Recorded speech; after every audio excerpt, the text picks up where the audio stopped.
ترکی کے خلیفہ سلطان مراد کی عادت تھی کہ وہ بھیس بدل کر عوام کی خبرگیری کرتا تھا۔ اس نے ایک رات اپنے سیکیورٹی انچارج کو کہا کہ چلو کچھ وقت لوگوں میں گزارتے ہیں۔ شہر کے ایک کنارے پر پہنچے تو دیکھا ایک آدمی گرا پڑا ہے۔ بادشاہ نے اسے ہلا کر دیکھا تو مردہ انسان تھا۔ لوگ اس کے پاس سے گزر کر جا رہے تھے۔ بادشاہ نے لوگوں کو آواز دی، ادھر آؤ بھائی۔ لوگ جمع ہو گئے اور وہ بادشاہ کو پہچان نہ سکے۔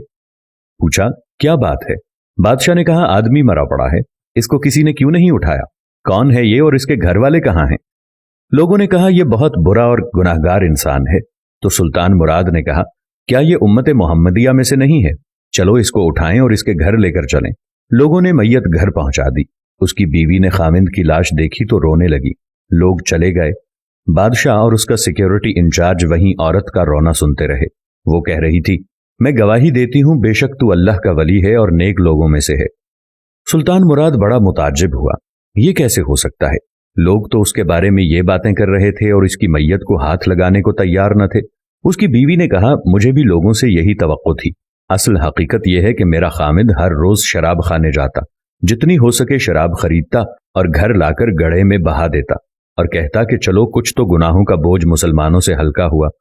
اسی رات کو ایک بری عورت کے پاس جاتا اور اس کو ایک رات کی اجرت دے دیتا اور اس کو کہتا کہ اپنا دروازہ بند کر لے، کوئی تیرے پاس نہ آئے۔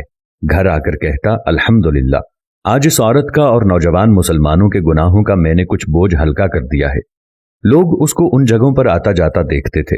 میں اسے کہتی تھی کہ یاد رکھ، جس دن تو مر گیا لوگوں نے تجھے غسل دینا ہے، نہ تیری نماز پڑھنی ہے اور نہ تجھے دفنانا ہے۔ وہ مسکرا دیتا اور مجھ سے کہتا کہ گھبرا مت، تو دیکھے گی کہ میرا جنازہ وقت کا بادشاہ، علماء اور اولیاء پڑھائیں گے۔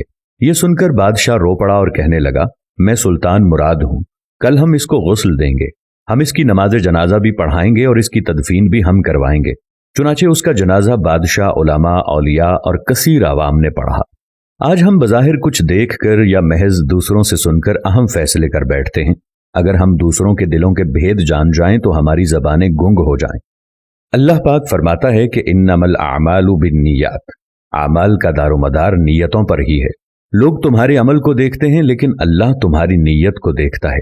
حضرت علی کرم اللہ تعالی وجہ الکریم فرماتے ہیں تم اچھے ہو اور لوگ تمہیں برا سمجھیں، یہ اس سے لاکھ گنا بہتر ہے کہ تم برے ہو اور لوگ تمہیں ڈر اور خوف کی وجہ سے اچھا سمجھیں۔ ظاہر کو چھوڑ دو، کسی انسان کو دیکھنا ہے تو اس کے باطن کو چیک کرو۔